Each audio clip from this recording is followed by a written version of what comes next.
Yo, what's going on out there? This is George from Warp Charge Gaming, and this is the episode 1 of the live talk show. Maybe we'll get a better name going forward in the future, but we want to get consistent with our output. There's still going to be a lot of randomness going on when our live battle reports go on for Tabletop Simulator on Twitch, when we do live battle reports on YouTube, when we post things, but we're going to start small, and we're definitely going to begin doing this live talk show every Thursday at 9 o'clock EST. And we're trying to figure out some other days that we'll be able to go live with painting and, hobby type articles and talking from the illustrious James Schaff, and as well as battles. It'd be nice to be able to consistently have a live bat rep to be able to engage with. Right now we're entertaining Sunday. As the difficulty that can be with a guaranteed time of a battle is that I need someone else to be able to play with. Now, luckily with Tabletop Simulator, that's less of a challenge nowadays. But there's obviously Tabletop Simulator doesn't replace real live 40K. If this is the first time you're tuning in and you're new to the channel and what we're about, we've been going on since about October 3rd was the day of inception. That was the first video that went up, the first attempt. I don't even know if that video is still up any longer, as it wasn't the best piece of work. All of this has been picked up from the beginning. This is all from scratch here, as far as what you've seen from Warp Charge Gaming. The camera that I'm on, the equipment that we're using, from every almost little piece has been obtained over these last 6-7 months, right? So it came from a need to be able to create. For the last tonight, I don't have some homies on here with me. Usually I would be filtering their communication in through Discord. You could actually jump on Discord right now and be able to be streamed right into this battle report. And to prove that it's live, my dog is freaking out the door. Let me let my dog in. My dog does not like closed doors. Let's see if she wants to jump up and say hello. She's behind me. That's Clementine. Never a dull moment in the studio here. The idea is that we've been doing this for a while now. My partner and I, James, he lives in Illinois. I live in Richmond, Virginia. And together we have a coupling of skill sets that allow us to accomplish what you see. Now, this isn't done without the help and support of family and friends, of course, to be able to work so diligently at producing content for you out there. The goal and desire here is a inner drive that I've had for a long time to be an artist, be a creator, be a producer of whatever type of medium that is coming my way. I've always been a musician. From a young age, I started playing guitar and writing songs and things of that nature, later becoming a huge fan of electronica, dance music, becoming a DJ myself, and later a producer. That's been going on for about the last 10 years as far as producing, about 12 as a DJ, and learning a lot of technology from both recording, production, DMX lighting, iOS, iPad technology, visuals with video production, and like 3D projection mapping. These are all been things that I've been highly interested in, and the abilities I've kind of found myself having at being able to dissect softwares has been something that led me to believing I could do this. Okay, so streaming and recording and editing this footage is something that I've kind of learned along the way here recently. And if you've been along for the ride, you have seen the process of growth and the ever evolving methods here, which is still by no means came to a close. The reason there's not more battle reports on a regular basis, because I actually have more than I can produce in a timely manner, is the methods of which I create them. We started out with just using iMovie on my, the Mac that I had. Later graduating to Final Cut Pro, and that opened some new possibilities for sure as far as the more advanced techniques that were able to be done inside there, and workflow increasing. But knowing some video friends of mine who have been doing it for a long time, in fact I even know a teacher of film, was the one that kind of told me that the real winner on the block, the pro style software to use, is Premiere Pro. So that's been a process to evolve into after learning iMovie and then into Final Cut and doing several battle reports, which means quite a bit of hours on the clock. I had to relearn again a new software as we went to Premiere, and Adobe Premiere has been a big step up. It is an amazing software. I'm kind of going to rant about technology a little bit right now because that's something that I can easily just start going off on. So it's a little bit non-Warhammer 40K related besides the aspect of how you would film battle reports or, film in general when it comes to the hobby. There's a lot to be learned when it comes to even just how to take great pictures of miniatures, how to do good lighting. I've watched videos on like people taking pictures of shoes for commercials. And showing the difference of a harsh light versus a soft light and the difference in the proximity of the light to the object and what angle you want to turn things at. It's been a quite a fun ride. I've always enjoyed learning for myself. I never was that much of a academic when it came to the traditional school, the traditional institution out there, which might have led me to being more self-driven when it comes to teaching myself. Because I do a lot of diving. Just like when it comes to gaming, I love to really dissect the rules, go in deep, and be an authority or as much of an expert on the subject as possible because I believe that it makes me a better player. And it's kind of the same concept with all this different technology. The more you understand the inner workings, people don't like to read the manual, right? And sometimes information seems unnecessary. I like to pick up those extra tidbits that don't even relate to my background and enjoy how they can weed their way into the process as time goes along. So I guess I'll just keep rolling with that a little bit. I've been I used to work in music retail for the last 9 years. I recently left my job at the beginning of 2018 to pursue my passions full time. I decided that I was done working for someone else when it comes to a corporation, and that I wanted to put my skills and passions to the test every day. I want to make my living doing what I love and learning and becoming an expert in a field that is my own kind of thing, right? During those 9 years, I had a lot of experience teaching people how to use music equipment or to what kind of equipment would best fit their needs for their desires, and trying to share inspiration and direction as I use my own resource of experience to help others, right? So this comes from playing a lot of different shows, festivals, parties, and pushing myself to operate lighting control and visuals and audio shenanigans. Had hip-hop projects where I've done like robot singing along with a hip-hop duo to my own productions with a live drummer. So this is just stuff that I love. And in the battles and in a lot of our videos, you can hear pretty much exclusively my original music, while just recently I even got a buddy of mine to join in. Looks like somebody just jumped in the Discord trying to say what's up. Who dat? Nobody. What up, Chris? How you doing, man? I am good, man. How you? I'm good, man. Just sitting here talking on YouTube live. Oh, word? Yeah. Thanks for jumping in.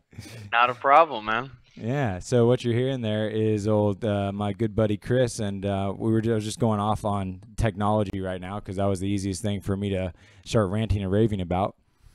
Understandably so. Yeah, sometimes I have to. It's almost like the same kind of scenario in real life where I'm forcing the subject on the audience here, whether it's just a friend, my wife, my dog, or a chat room or something.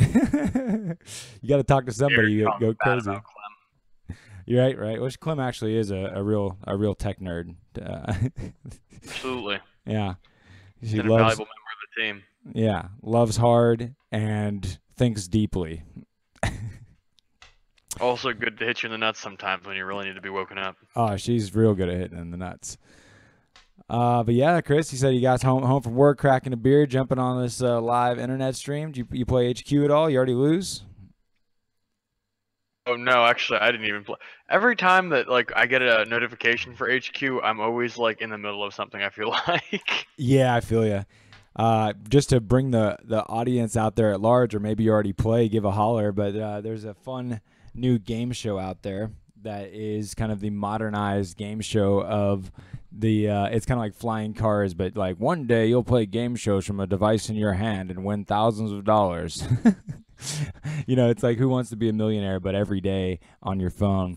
And basically, it's just trivia questions that you and whoever tunes in can have a chance to win a pot of money. I mean, just yesterday they did $300,000. It's pretty Yeah, nuts. actually, and they even have like a lot of promotional crossover. Like that's kind of what's impressive to me with the platform is how they're monetizing it with like they're having like big feature films Yeah. starting to sponsor some of these cash giveaways. Like what was I think the host yesterday was what, like The Rock Yeah. or something Yeah. like I that. guess Dwayne Johnson, which I've never been good at remembering actors' names, but because of Rock HQ, Johnson. yeah. Yeah, exactly.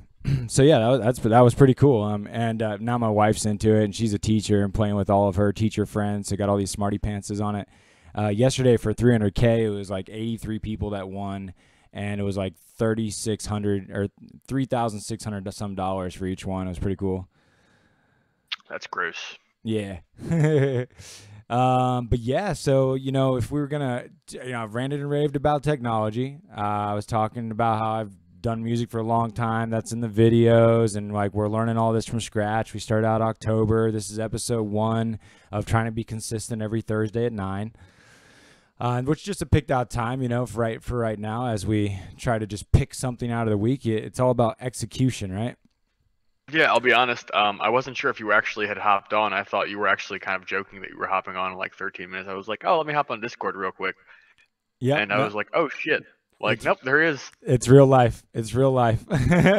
Literally, there's a thing called Discord. If you're not familiar with that, let's talk a little bit about Discord. Let's talk a little bit about how Yeah. it came to be. You have known about Discord for a while, Chris, or were you turned onto it recently too, or? I was aware of it. Yeah. Just from like playing online rating games and whatnot. Like I used to be a classic WoW player and a few other like MMOs online. Right. Like I'd known other people to use the platform, but I myself had never actually used it. Yeah. So like I'm still kind of rusty navigating it, but I mean it's pretty equitable to like things like TeamSpeak or anything else really. It's nothing terribly like if you've used other mass chat programs, even comparable to Skype, you have probably used something equitable. Right. Right. Right. Yeah, I had never known about it before, but I've also like tried to stay clear of virtual gaming due to the fact of my competitive nature. It will steal my soul. Um, Yeah, I mean, as a youth, I've sold like every like I think I stopped at like I don't know PS2 maybe. But like I've had I had like 2 or 3 NS64s and like a PS or a PlayStation, and then sold that and got another PlayStation and sold it. I always get rid of them because I lose all contact with life. I mean, dude, you're preaching to the choir. I mean, like in vanilla WoW, like before any of the expansions, they're like on an expansion number like 6, I think, at this point. Yeah. My first character, keep in mind, you used to be able to type /played and see how many hours you'd played. Yeah.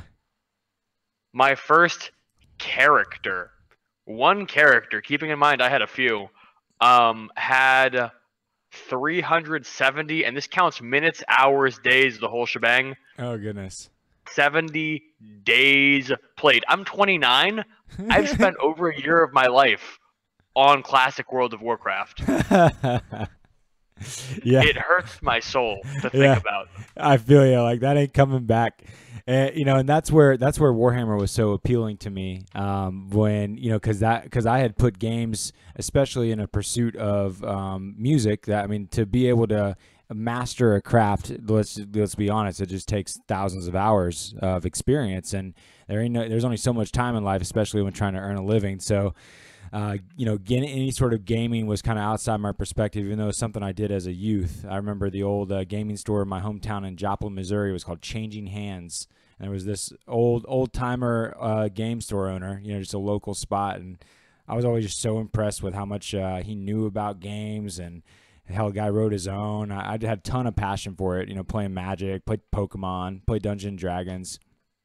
I mean, dude, that was kind of my first experience with 40K. I mean, I used to be a Magic player. And I would see when I was in Wise County, Virginia. I mean, this is about as country as it gets. Like there was like 2 tables for 40K and nothing else, and like it was always kind of like the weird dudes in the corner playing Warhammer, and I was Right. like, oh man, I'm playing Magic. Like yeah, like that's what I'm here for. And I mean, once my kind of origin story is I befriended somebody who was a Games Workshop manager, and he helped me start my army and everything. He lived down the street from me. Like I could play after school Yeah. pretty readily. It was catastrophic. Like I mean, the bug bit me. I was like, Magic. Who the hell cares about Magic? Like, Right. Well, yeah, it's definitely nice. Like so after a long pursuit of music, and then like getting the store manager gig at Guitar Center, where I was able to earn enough income to afford the hobby and begin to reach a level of stress point with music that I needed a different outlet. I met Cody, good friends with you, who got me into the game, and seeing how passionate and how much how invested you were in you particularly was like, okay, as long as I got Chris, I got somebody to play with who's deep in the game. So, and that's when I jumped off the cliff and got on eBay and got that first lot kind of thing. well, and I mean, I think especially with your background, like both being a music store manager and a musician, like I know I've doted on it before, but like element of the hobby is very real, and being able to navigate socially,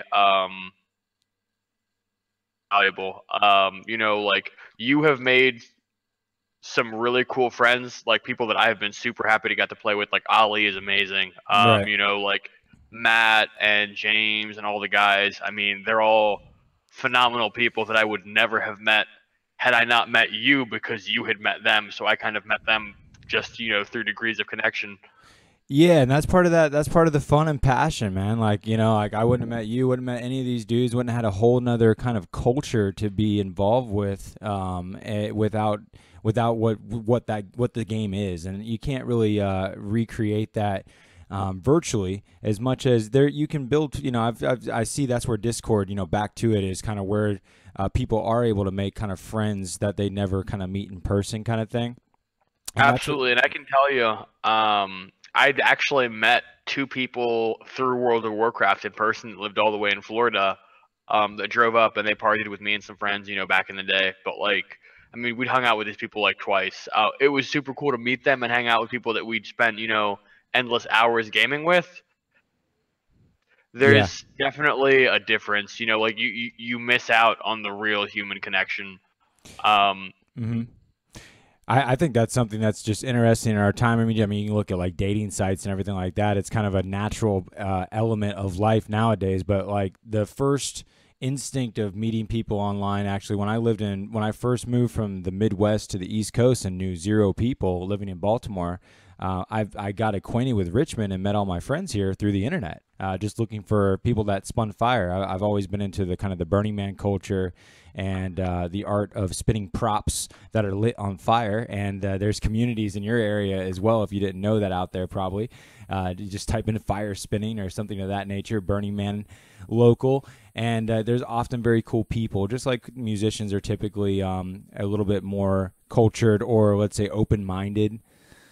I almost want to call it, and I'm not saying this in a bad way by any stretch of the imagination. I want Yeah. to call it quirky, because like I feel like especially musicians tend to make up such a very specific sliver of society. Not that they behave similarly, Mhm. but in the sense that they act than most of the average 9 to 5ers. And like it's for the listeners listening, George is kind of like a crazy person, like not in a bad way. But like I haven't met a lot of people like George. So like even just that, like having that kind of diversity, I mean, you definitely want to see people in general that grow the hobby, grow your own interests, grow your own passions. And I mean, that's I mean, if you don't have any friends that are super into music, I mean, some of them get down these rabbit holes, like we both know. Right. A few people, I think, at least mutually, that are not necessarily the most positive influence, but like simultaneously, you know, like it's uh, it's an energy that I think is positive for most people to surround themselves, not to get into any kind of new agey kind of, you know, nonsenseness, but you know, like, Yeah, I feel you. um, I feel you. So like, yeah, I mean, like it's, don't, I would just say if anybody's listening to that and kind of, just, I guess the point is just that don't be afraid to believe you can make friends with people you've never met in person. and you know, like, don't rule anyone out because you Right. know they spin fire, or because you know, like, they're a musician, or like, I mean, you may be. I mean, Ali is like, you know, he works for like the legal department of like the lottery. You Right. know, Yeah, like, yeah, yeah. No, totally. Or like, like yeah, I mean, I remember at Nova meeting like a physicist. Like, I was like, I would never have thought I'd ever meet you. you know?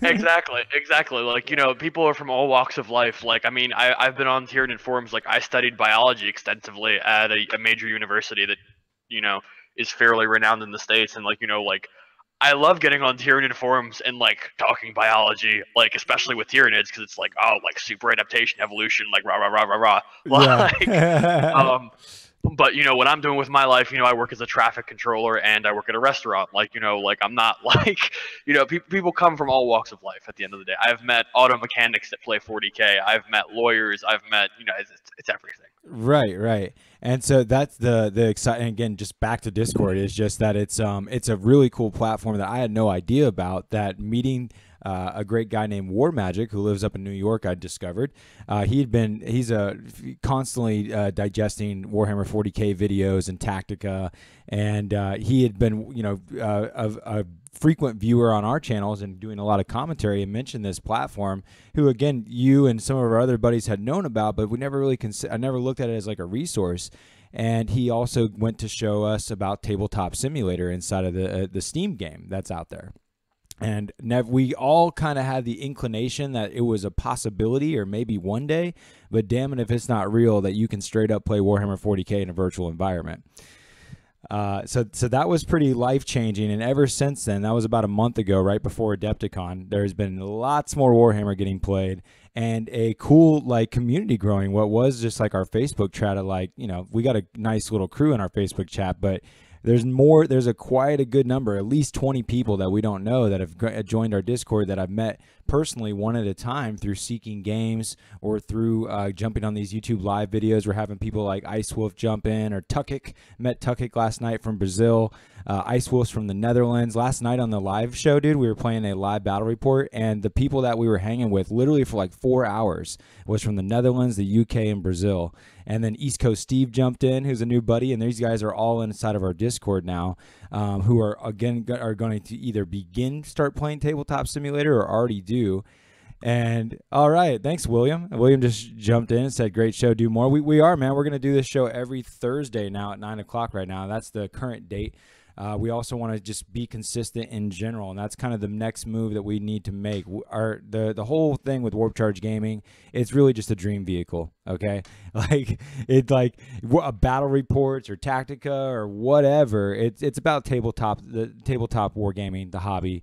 We've even considered, covering some other games like Shadespire and whatnot. But I mean, obviously, as you can see behind me, there's a huge collection of 40K here.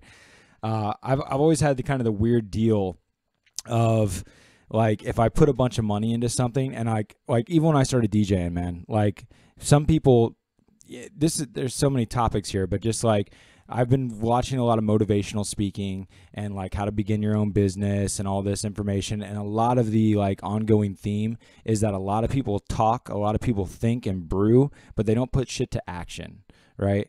And that's kind of what, like, being alive right now and just ranting into the camera, is that this is episode 1 of going live every Thursday, because it needs to happen. We want to get, Absolutely. we need to get to 1,000 subscribers, man. And some of the folks out there that are doing it, I think that's part of the formula, is a consistency. Thank you, brother. I appreciate that, See, man. and yeah, thank you, William. Like, you know, freaking.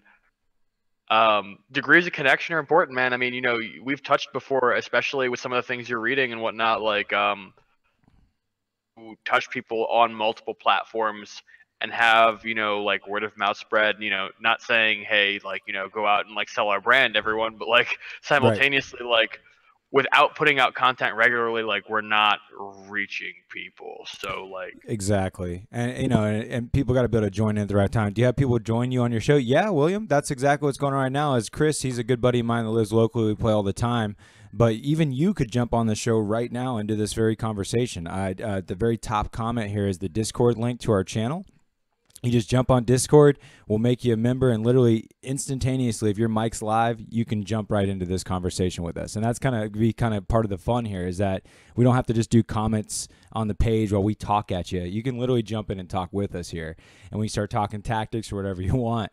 We're not trying to live within inside of any limitations or restrictions or follow any path here that others have paved the way of. I mean, we know that there's formulas of success and that we want to operate.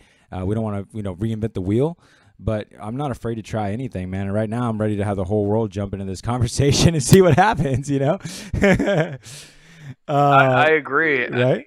I think that's something that like a lot of the big channels haven't necessarily done as much. I mean, we have a lot of people interacting, necessarily through like text on like live Twitch and whatnot, but like I mean, without obviously we have to keep it respectful, et cetera, and Right. keep a community engaged in a way that is civil. But I mean, like, dude, I think it's awesome to be able to get people, even just random 40K players involved in the dialogue in more Totally. than just text to chat. Yeah, it's incredible. Especially when it comes to the fact that now, which again is a recent discovery, it almost seems like to anybody that already knew, they're like, yeah, duh. But I've literally played Warhammer for like 4 years, and I didn't know I could play with anyone across the world at any time. Tabletop Simulator is nuts, and I'm just going to show a little thumbnail. Whenever we go live on Twitch, this is the thumbnail here. We get this, what you see there, that spaceman throwing the dice. That's another fun evolution to the channel here, as we now have our own custom dice. The graphic design of the Warp Charge Gaming symbol, both logo and symbol all together, was pretty much spearheaded by our designer James, who lives in Illinois. And another just wild element of what we are is a company that works together remotely. We don't have an office in the same space or anything. Shout out to James' family, by the way, who were amazing hosts for our stay at Adepticon. No doubt, which that gives me another thumbnail to show off. Check out the party at Adepticon. Chris and I both just drove across country to Illinois for our first time going to the major event, Adepticon. It was awesome, and there's some videos on the channel that you can watch. I just posted a thumbnail to one of those of us time-lapse cruising around, partying hard, and having an amazing time, right? I think we are officially the only channel technically that got to stream some of the top tables. No kidding. I think I had a thumbnail for that. I got rid of it. Yeah, that's another thing too. You go to the dang channel and you can watch the final matchups of two of the we had the finals to the Adepticon Championships, which was like, I don't know, 300 some players ish. I know that the event was about 4,500 people. Nice. William's getting the app now. Cool. And then next comes Tabletop Simulator, man. If you don't have that, it's $20. Let's talk a little bit about Tabletop Sim for a sec. So $20, you get it on Steam, and then because from there that simulator environment has all the physics and mechanics that you need, but then beyond that, there is some very smart people out there that have created war rooms, or theaters of war, if you will, atmospheres and environments that are pretty much everything you would need to play the dang game. I mean, literally the rules. You have the little virtual iPads that you can search the internet for tournament rules right there inside the thing. There's some example videos on our YouTube, but we're posting the recorded streams on Twitch there, so go check that out. Which, by the way, you can actually have all this checking stuff out, be to your while, because here later tonight, as soon as James gets home from the local gaming store in Illinois, we're going to make the giveaway go live, which you can see on the screen. This is our third giveaway. Just today, I mailed out to Brazil to the lucky winner, Julio, which my ignorant Americanness called him Julio at first. It is definitely Julio, as my wife corrected me. But Julio won the double giveaway of a Nutcracker Overlord and a Blood Angels Captain done by Maz Miniatures from Dragonfire Game. And that video is about to be posted for the third giveaway. You just saw the thumbnail. This time it's going to be an out-of-print, new in-box release or giveaway of the Vespids for the Tau. Super cool. Super Yeah. cool. Kind of fun. Also, kind of fun.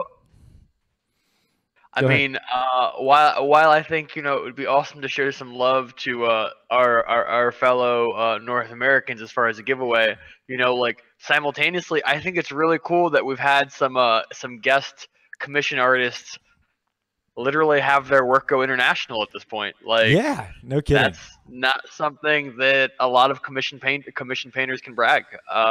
Right.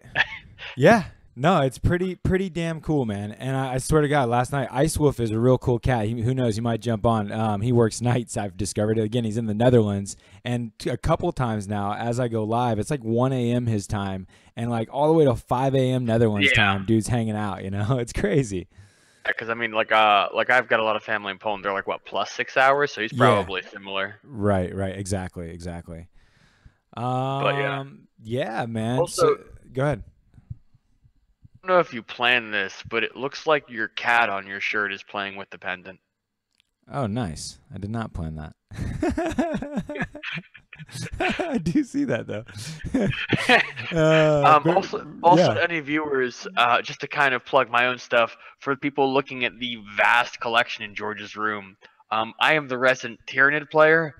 My Hierophant is in the top right corner, as is my Barbed Hero Jewel near the top left. Yes. I am super happy to see them on camera.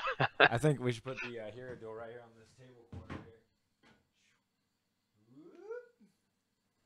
There you go, buddy. That's one of my favorites of yours, anyways. There, now I got a friend to hang out. It's like Clem, dude. He's probably the. I mean, I like the Scythe Hero Jewel I painted more because I painted him recently and I've become a better painter since. Yeah. But I mean, I've had so much fun painting. I mean, bugs are such. Cool I like the black and the white kind of highlight concept that you got going on with them. He's tight. All right, it's Clem. I love Clem. Raw. The Hero Duel is a sweet model. Can you remember when, I guess like back in the day, this was like one of the biggest things around, right? Oh, I mean, back in the day, let's say when I started in 4th edition, the biggest model was the Carnifex for Tyranids. Oh, really? To give you any kind of concept, I mean, I guess that and the Tyrant. So I mean, the Hero Jewels existed in Forge World, but I mean, you really didn't see Forge World become as prevalent until at least 6th edition. I feel like. Nice. Playing with focus, I definitely figured out part of the issue with the old. Play with it again here. The focus. There's different modes on this camera, right? And you have to choose a more scenic mode. They call it distinct sharpness from front to back, right? And a lot of those like close-up modes are designed to blur out the back on purpose. So I've been trying to be able to capture a more wide, like the whole shot be in focus kind of thing. And it's doing a better job, which is nice. Learning every day, man. Speaking of learning, I'll show you another thumbnail. Coming up, exciting to share is a how to play Warhammer 40K series. It's all about time to finish it up, but I have a battle report that I want to pair with it that also teaches how to play while the battle goes down.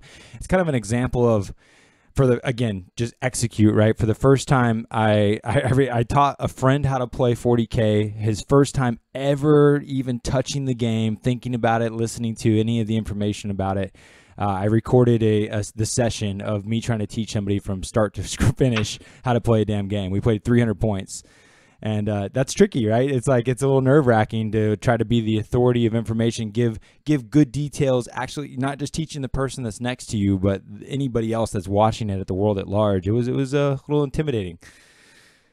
And that's why I didn't post the video yet, because I think it needs to be paired. Mini Wargaming did a great job already for the 8th edition how to play series, and I'm going to kind of mimic their style of multiple little bite-size clips there. I think I just heard a notification. Somebody jump on. We got Will. Oh, not yet. Might be getting Will in here shortly. That'd be cool. Jump in and say what's up, man, if you like. But yeah, how to play series coming soon. I think that's I like the idea. Like I just did a Tau video as well, which I had a great time doing. Here's the thumbnail to that. That was my first time doing a kind of a tactical conversation. So far, all the content on our website, we have some articles that go into depth on tactics, but typically we're just kind of talking about the game at large and not really about tactica overall for the game. And I think we need to, it's one thing that's going to help the channel is to show ourselves as intelligent people that can be a resource for others and kind of help expedite the process of research, because that's what we do all the time. You know, if you have less time in your life, hopefully the freakazoid amount of time we spend on 40K can be translated and help extend to you to be able to, you know, go faster in your desires of knowing the hobby better. So I tried to do that with the Tau video. I've already, you know, it was funny because like while editing my own video, I was like kind of teaching back to myself. Like I was reaffirming the information and then like almost kind of coming up with new ideas based on what I was already telling myself. So now the video in my mind already sucks because there's more to talk about. Like particularly in the video, I said, I think I'll always be trying to take a double battalion or a brigade because I think that you need a bunch of command points to maximize the usage of the new Tau Codex. But now I literally have only 5 command points, and I'm taking like a super heavy auxiliary that gives me no CP, and then 2 single CPs from like a Vanguard and a Outrider. I basically, for this tournament coming up for Field of Fire Gaming, dude, I feel it's funny because like when sometimes when I think I'm trying to be like super tactical and get down to brass tacks of optimizing something, it ends up with me just almost making the most unoriginal bullshit ever. Like heads up, yeah, George. Yeah. I think William just joined our channel. It looks like his mic and audio is muted currently. B Moser 64. Yeah, let me make him a. He's already a member. Sweet.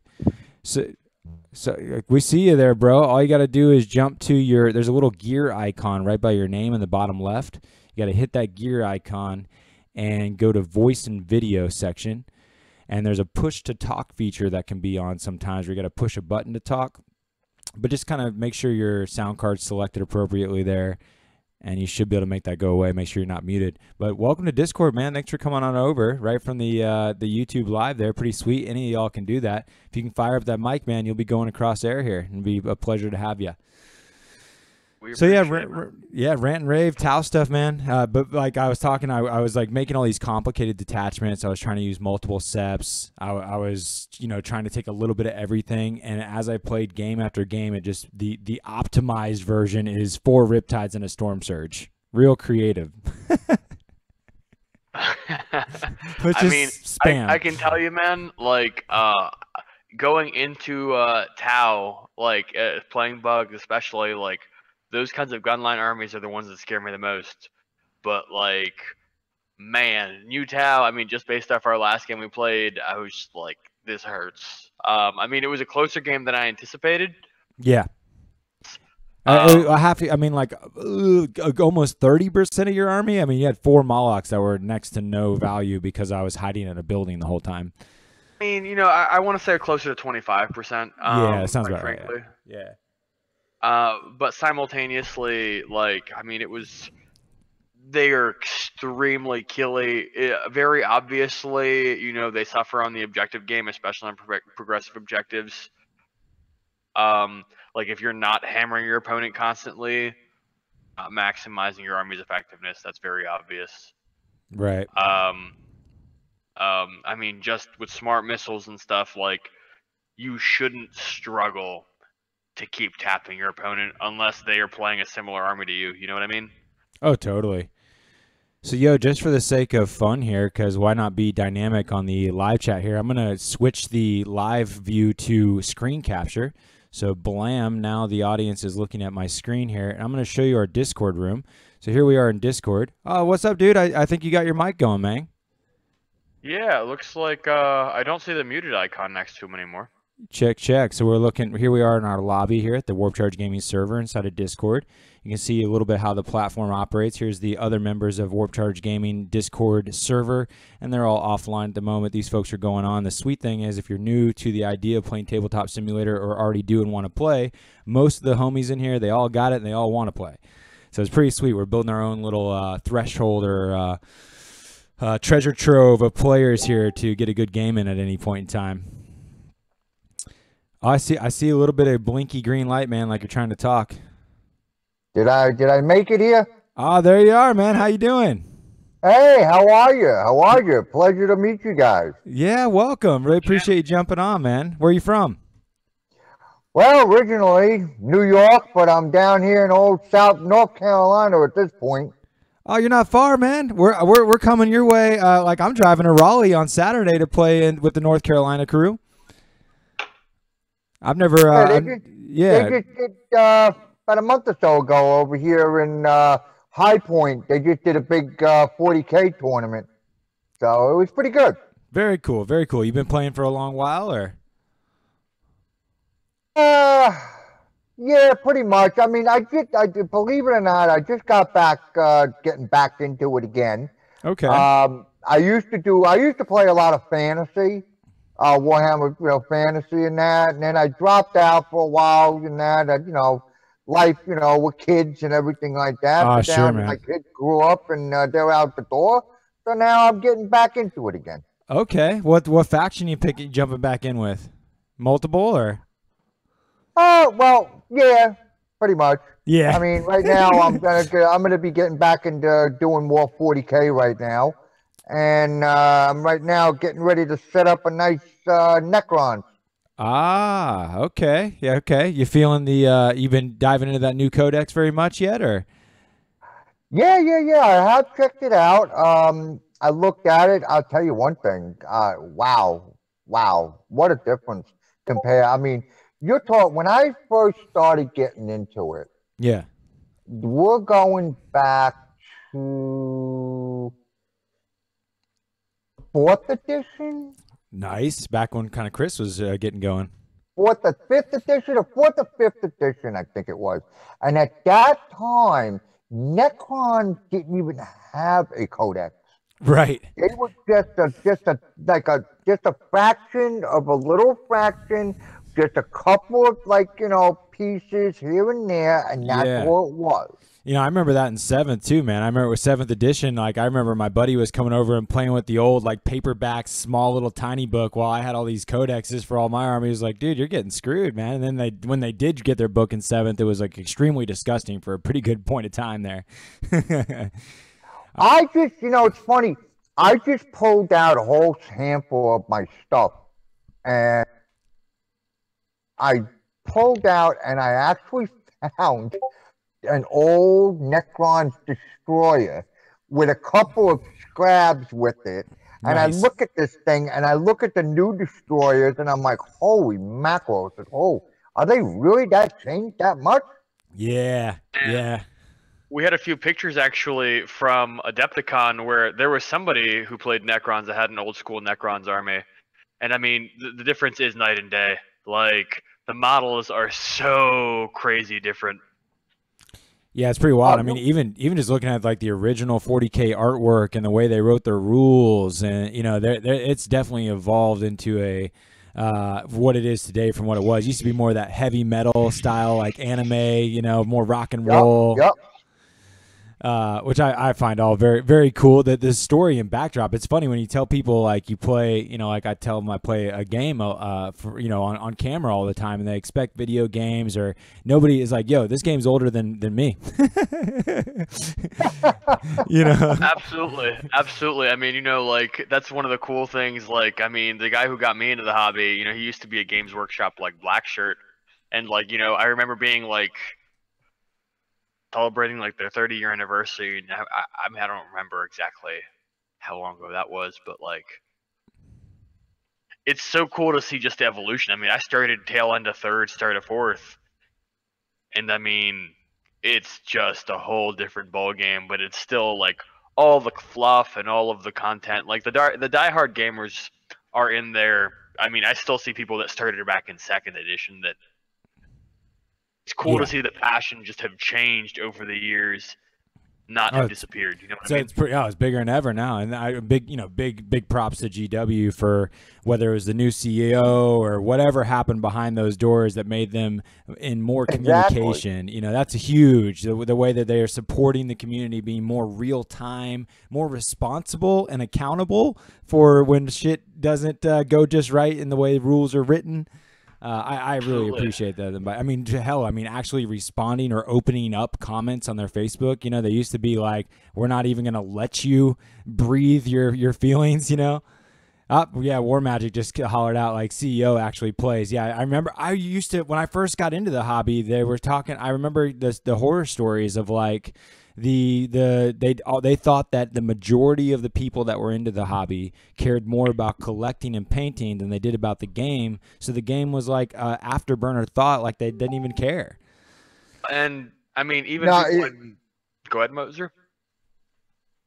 well, it's funny you say that because when I first started getting into it, it was so like I don't know. It just seemed like political. It seemed very um like I don't know. It's hard to describe.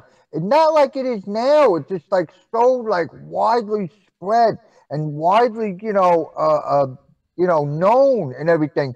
But it was Right. just back then. It was just like you just. It's not that it was a small group of people who knew what it was or what it is, but it just seemed like even with the game itself with the rules and this and that and everything, it just seemed I don't know. It just seemed political. Maybe that's the wrong word to use. I can vibe with that for sure. It certainly is. I mean, man, like for instance, this tournament in North Carolina in Raleigh. Around here, like you don't really have to pre-register or care. And like I saw the pre-registration open for this one for the last couple of weeks, and I had 20 people last night, and it sold out today. Events are selling out everywhere, and Adepticon was a huge showing of that. Where Chris and I went to this major tournament, there was 4,500 people at this event with maxed out. Every single type of event, whether it's Shadespire, Age of Sigmar, whatever, Star Wars, every game under the sun, each event was sold out, and they were bursting at the seams at this major hotel. People are parking in the grass, having to park in other parking lots, and we're talking a lot of cars here, a lot of spaces. Do you remember Games Day? Game Day. I went to Games Day. George hadn't been playing yet. Yeah. But I've been to one's Games Day actually in Baltimore in 07. And I mean, I think I was like 17 at the time. And it was mind blowing for me because I had only been playing 40K for a little bit. And oh man, it's where I bought my first Forge World. Yep. For me, Yep. I was definitely a kid at a candy store. Like I was like, this is so cool. Like back when the battle bunkers still existed and whatnot. Like I mean, there was like 4 of them in the States, I think. Totally. And it's so cool, man. Like and to see like. Not to say that I spotted a sucker when I met George, but like when I saw George, like 40K and tell the story of how he wishes, he could get into it when he saw the models when he was like 16. Yep. George only started playing. Like you can see the models behind him. Like he only started playing a few years ago. And his collection is vast, to put it bluntly. Those years are kind of fly. I feel like I've been stuck at 3 years for a while now. I think 4 or 5 have gone by at this point. At least 4. I think it's been about 5 years, and I mean, nonetheless, I mean, because I moved away from the area for about 4 years and then came back. So it's probably about 5 years. I spent an irresponsible amount. If you were to look at to the common person that cruises in the door here, they're like, "What the hell did you do, man?" and that's where kind of there's a sense of responsibility. Like one, that's why I play like a freak, is because like I love it so much, and I want so much variety. I can get bored with a certain play style, and each time I got a new army, it was to accent a new way to play, whether close combat, horde, or psychic, or whatever. But with all that investment of money, I had to make it earn itself back with the enjoyment. So it's almost like a unnatural drive that I put on myself, a pressure that you damn well better make up for it by how much you're having a good time. And I just kind of have taken that further with wanting to make something, even I like this stuff has a monetary value. It is a treasure trove in itself. It's like putting your money into a bank account if you're smart with how you get it, Because and that's another good thing about the game being in the best state that it is, because you want your collection. You don't want some Beanie Babies that dropped out where all of a sudden all your stuff's just worth nothing, you know. But you know, it's not about the money. When I was making decisions to buy all this stuff, it was about the enjoyment that it brought. I could die tomorrow and I don't want any regrets, and not playing 40K an extra day would be one kind of thing, right? So in order to be able to fulfill that quench of playing my ass off, that's how I've met all these people, all these cool folks. I would go to the game store, not to go to the local gaming night, but to poach people to come over to the crib and play at the house as much as I could. And that slowly built into a great crew of friends. And the more people, you know, nobody's as smart as everybody. When you got a great crew of people, you can really get deep into how the different factions work. And I think that's really what makes a player get better, is the more you understand the enemy, the better you are. Sure it does. Sure it does. Right. And that, of course, you know, the best way to do that is just play their army, which is the beauty of Tabletop Simulator. Again, it's not there to replace, but it is as a tool. You can have the entire collection that exists virtually and get to try all styles, whether it's even just a 2,000-point list that you want to just buy exactly your list. You can get that opportunity to hone it in this virtual realm. Have you played Tabletop Simulator or checked that out at all, Will? Yeah, I tried, you know, a little bit, you know, here and crazy. there. You know, I'm not used to it, if it makes any sense. You know what? We're going back into screen capture mode. We're going to check this out right now. So just for anybody curious, right, Tabletop Simulator is insane, because I want more people to play it. And again, it's not there to replace 40K, because it just simply doesn't. But it allows, like, Will and I to just meet and then play some freaking 40K. It allows you to play people all over the world, any time of day, any night. So I'm loading up this game. You would think you'd come on here to play chess or checkers or something, but no, you can play Warhammer. I mean, you can literally play any kind of tabletop game. I mean, you can recreate, I mean, just like we saw, poker, Chinese checkers, right. Settlers of Catan. I mean, anything you can think of. But the gist is that through a lot of I mean, you can get on Steam and just download all kinds of like third-party stuff people have created. Yeah, I have downloaded literally different colored Tyranids just because, you know, I prefer specific paint schemes. Right. I mean, you can see on George's screen right now, like, he's loading up a table with all of his little towel models and whatnot. Like, I mean, don't get me wrong, it doesn't compare to seeing the models in person, but I mean, for what it is, it's pretty impressive in my opinion. Particularly the way that you would think that there's going to be an element that feeling of the game will be lost. You're playing 40K, man. I don't know how to play it worth multiplayer. Would like to know how I can run it. Yeah, man. So I'm looking at comments on the YouTube channel. Cramped is saying he doesn't not familiar with the what we're showing here. Tabletop Simulator is $20 on Steam, and then you get what's called Steam Workshops. So all the content, it's free because you can't resell the IP of Games Workshop, but you can give it out to the community for free. And so on the Steam page, which is, you know, the gaming host, there's these workshops where people have created, and you can subscribe and download their stuff. So everything you see here is something that's been user created. Like, literally, here's the deployment maps. And like, if I want to drop one of these deployment maps, there's all these built-in physics and tools in the game. They're just incredible. So like, place, and now I just put down a hammer and anvil. Or let's go get one of the more complicated ones like search and destroy. So we're like, bam, place. And then now we have a deployment map laid out for us perfectly. You got terrain. You place it where you want it to go. You got these crazy cool dice rollers for you that, like, I can just copy. All right, I got a bunch of shots. Cool. You throw it in this little box, and it'll automatically roll everything for you and organize it. All right, I'm re-rolling ones. Cool. Just grab that stuff. As you can see, there's a virtual iPad here that we can just straight up get on the internet and go look up. Like, here's Championship ITC missions already there by default. I can literally go cruise to warpchargegaming.com, which, yes, we do have a website. So that'll pop up. Like, here's literally the dang cards for the escalation type games. You got your score counters. You got rulers. If I want to do some measuring, I can just go to my ruler tool here and start measuring stuff out. Here's a Space Wolf army of mine, 2,000 points. But if I wanted to drop in my Tau army, I just go and drop it in. Voila. An important point also is to mention, like, Besides the fact that, like obviously you have access to all this terrain and all these models you wouldn't normally have, like it is a tabletop simulator. Like you and your opponent can move everything on the board. I mean, that's not to say obviously your opponent's going to cheat you. I mean, there's always the social contract between gamers, et cetera, et cetera. Like you got to be respectful, et cetera, et cetera. But I mean, you can see that flip icon at the top of George's screen right now. You can literally flip the table. um, like, Right. and there is an undo button. So I mean, like nothing anyone does that it's like mean or erroneous. It can all be corrected. And Which that's is kind of the convenient. wild thing too, is like you can have up to 10 people inside of this room. And here's like some fire physics. And this is pretty simplified. Let's show you like a more crazy board real quick, just for instance. See if I can find one for you.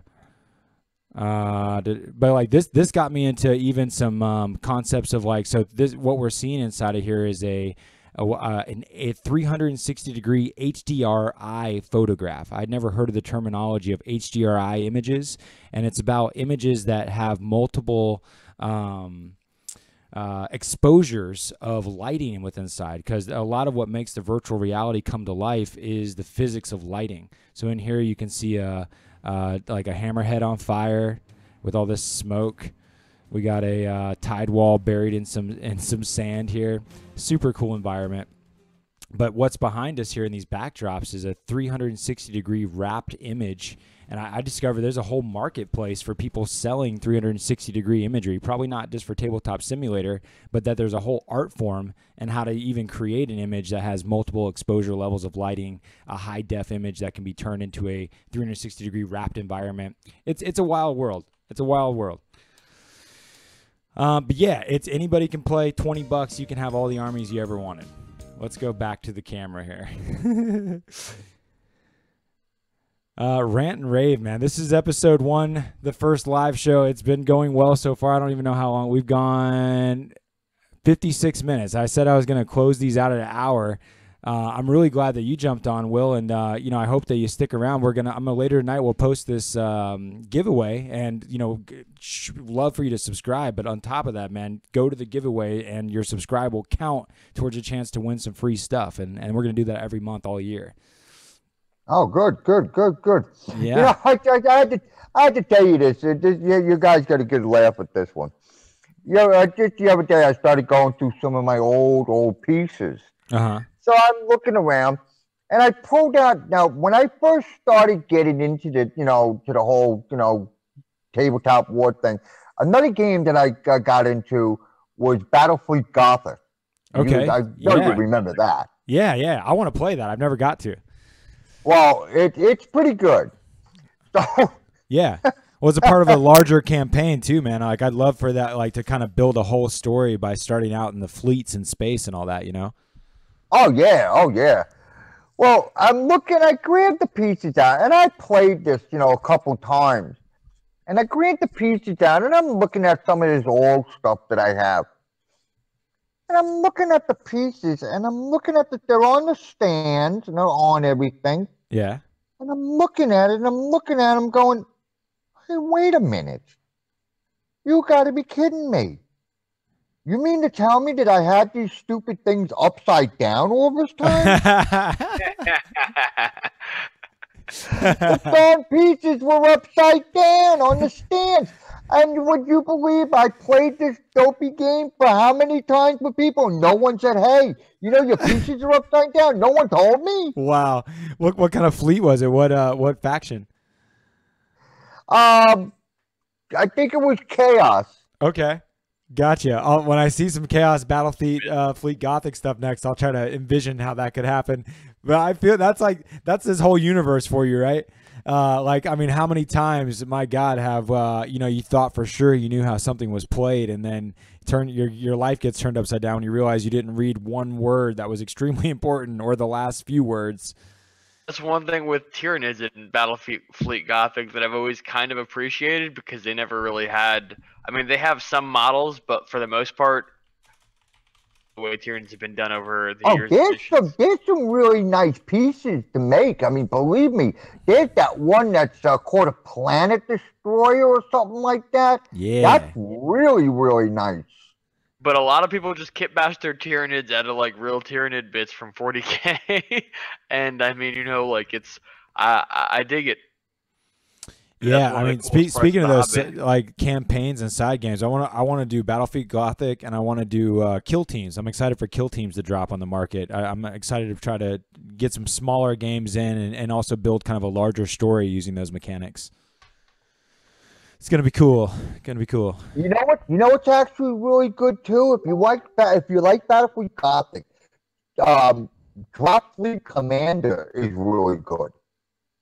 Heard that, and I've actually looked at some of the terrain sets. I wish they were larger, but I mean, it seems like the Games Workshop stuff, they sell really comprehensive sets. Hell yeah. Yeah, I like the idea of, like, for Kill Teams especially, I like the idea of kind of playing against a game, almost having like a GM-like individual who's playing the non-player characters, third party, like say like the Gene Stealers, like kind of like Space Hulk, like the Gene Stealers versus the Marines. Having little Death Watch style companies going against a never-ending horde, whether that's zombies from the Death Guard Nurgle or maybe a never-ending Zinch horde, and kind of playing around that situation. I'm actually working with War Magic, who's on the chat now, to start building stories around the different suite maps that people have made in Tabletop Sim, and do a combination of Tabletop Simulator and real life, and building campaigns around the maps that we can create, which would be pretty cool. Yeah. So, man, so much stuff's happening. This has been super fun. And, William, you made it especially fun, man. I mean, just being able to meet somebody new and jumping on the Discord like that, that's what it's all about. And been finding that. Oh, definitely, man. I'm always game to, sit, have a good conversation about, hey, if you love the hobby, you'll love to talk about it. Hell yeah, man. Right. Hell yeah. Well, yeah, I guess we'll just keep the trend going, and every Thursday we'll get this rocking. I'm hoping to get a Tabletop Simulator game on here before I have to submit my list for the tournament this weekend by midnight, and I would love a few minutes to try to run it before doing that to make sure there's no final tweaks. So I'll probably be live on Twitch here shortly to play some Tabletop Simulator. And we do that almost every day. So if you just kind of keep your notifications hot, you can definitely see that, and they're posted afterwards anyways. But love the live commentary. And anybody that wants to talk about whatever under the sun, we're happy to be engaged with you, be building this community and together as far as our own kind of unique niche within it, and not just Warp Charge Gaming, but us as a whole, you and I and everyone. And yeah, just really happy to be doing what we love, talking about 40K and tabletop gaming and being cool and all that. Yeah. Have you ever considered on trying your show on Google Hangout with the video? Because I think with that, it would be easier to talk with each other. And if you have something you want to show each other, we can always do that. Yeah, we can actually do that in Discord. That feature lives within it. Now, not by default, like we're in the lobby right now in Discord, but if we go into a call, which I could bring us all into a call right now, and we could all individually have our cameras on, and I could have that streaming through live, and we could all be able to screen capture. So it's just a matter of setting that up, and just being episode 1. Honestly, I got lucky with Chris jumping on because I thought I was just going to be ranting and raving solo style, but it's great to have some people tune in. Chris got on live, you jumped on live, so this has turned out real organic and sweet. All right, good. Yeah, that'd be great. Oh, I'd love to come. Join you guys every Thursday night, and hey, we can make a good show out of this. Exactly. Show pictures of what we got going on with the hobby. Talk about some different rules. And for anybody that's watching now, what I'd love to talk about next week is to be kind of doing our homework on. I've been collecting rules that are in question. It's always fun to kind of debate the intricacies or rules as intended, or looking. Almost always there usually is some obscure FAQ hiding around in there. Is we're going to discuss a fly rule. Oh, believe me, in the Warhammer 40K universe, there's always a rule that we can always debate, because there's always something. Right. I enjoy those conversations, and and I think it also puts, for some folks out there, let's be real, they don't look very hard. If they look at their codex, they look at the index, they look at their faction FAQ, I don't see anything that says otherwise. And if somebody calls me on it, that's when I'll let a TO be involved. But I really believe in the responsibility of the player to make damn sure that if you have a questionable rule or an obscure one or one that wouldn't be what your opponent expected, that you better make real sure that it's authorized before kind of dropping it on somebody in a live scenario, because it makes an unnecessary feel badsy or awkward situation. You shouldn't have to call a TO, because if you know that your rule is questionable, you should be hitting up the tournament TOs prior. And I'd love to be able to just have people be able to be having their mind turning that way, either with an honorable intention, and because the information is more publicized, they know they can't get away with some bullshit. Not that I worry about going to an event and being cheated or something, but just overall, I like the game to have integrity, and I like to help promote that. I mean, yeah. Go ahead. I'm just ranting, Chris. Interrupt at any time. We had our little incident at Adepticon, even, where we thought we may be getting cheated. I mean, we've learned since then. I don't think we were. Right. But simultaneously, it was a big question for us. We went up against a team in a competitive event, and we impression something was not played a certain way. And I mean, oh, they still were incorrect, actually, but yeah.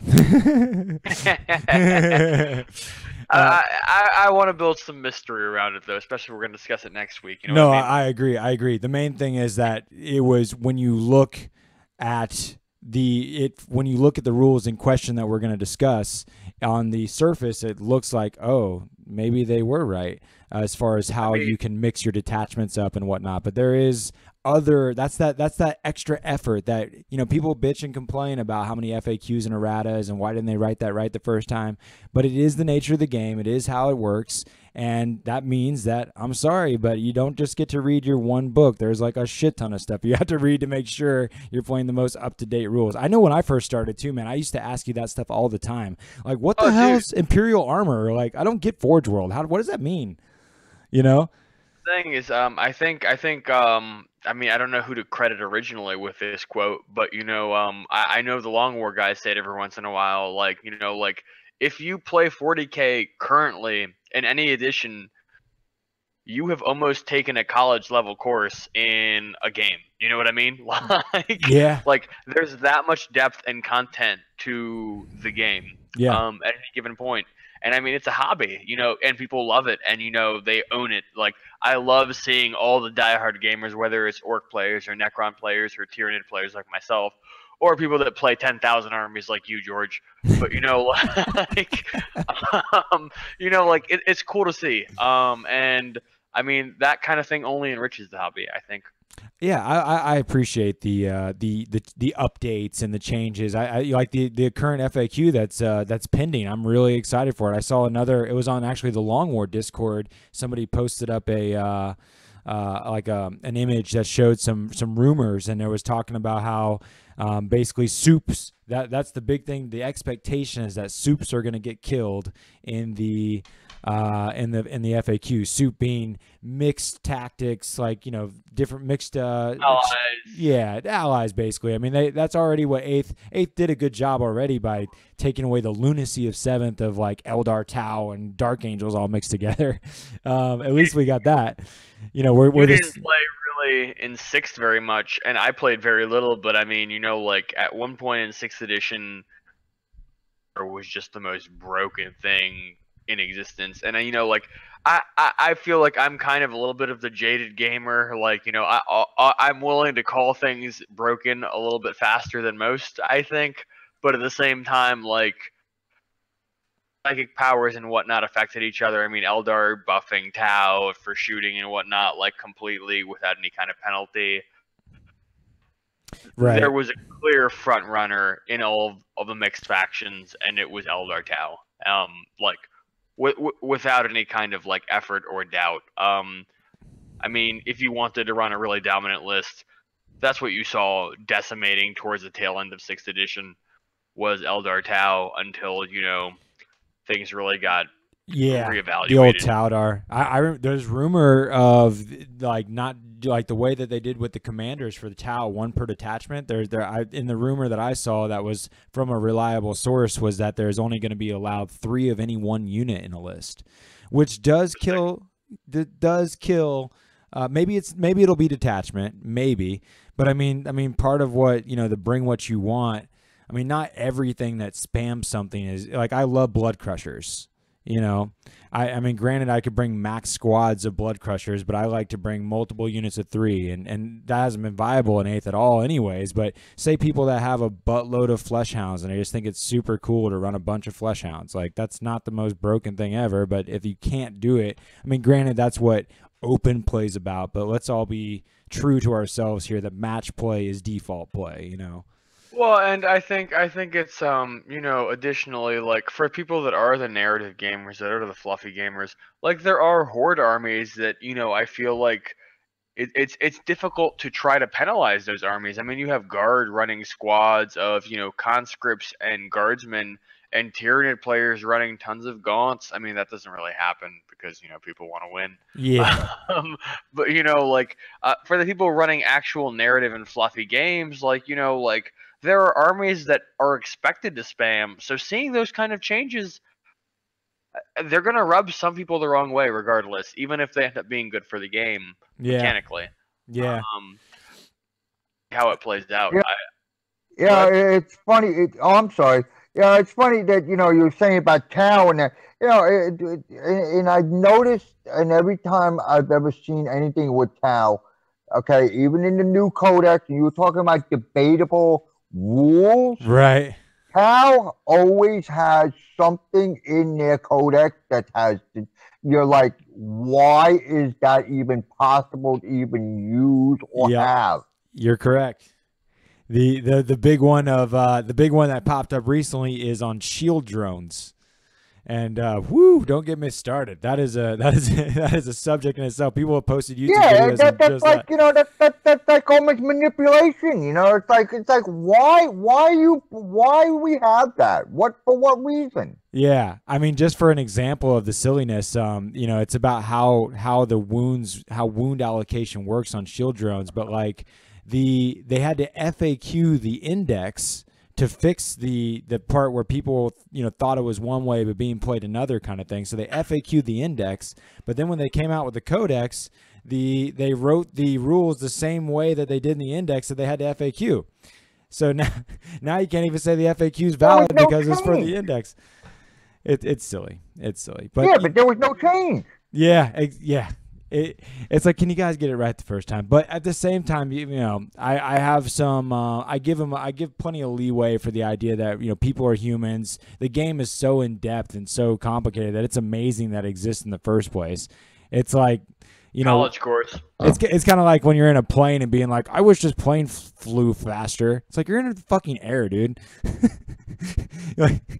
You're flying in a vehicle powered on dinosaur bones, flying through the sky at like 10 million miles an hour. Like, at a certain point, you kind of have to appreciate what it is. Exactly. So, have a little gratitude. Sometimes rules take a minute to get right, it's easy to bitch and moan, but where the hell is your game that you created, kind of thing. Is like, right, exactly. Right. But yeah, I like War Magic. Orcs are some Peter Pan shit. Yeah, just gotta believe. Yeah, I like how orcs are like some of the most powerful psychers, but they're so dumb they can't like focus their energy. But yeah, man. So this video is starting to go a little long. We're just to keep some consistency. We'll try to keep it close at the hour. We'll be back next week at 9 o'clock. You might see some live tabletop simulator here in a few minutes on Twitch. We do it almost every day nightly. There's about 45 videos in the chat, and in just a short bit later tonight, we'll be putting up the link to the new giveaway for the Vespids. So check that out more every month. When we get to 1,000 subscribers, you'll see in the video we have a beautifully painted Gilliman model with magnetization, and we're trying to give that away at 1,000. Yeah, that'll be cool. That'll be cool. Discord, Tabletop Simulator, Twitch, Facebook, all the different channels. Jump in, be involved. We really appreciate it. Thanks for watching, and we will be back next week. Everybody, Thank you for joining us, William. Thanks. Hey, no problem. Anytime, man. I'll be back next week. We'll definitely be back. Awesome, brother. Love it. Well, cool. I'll hit stop on this Twitch. Bam.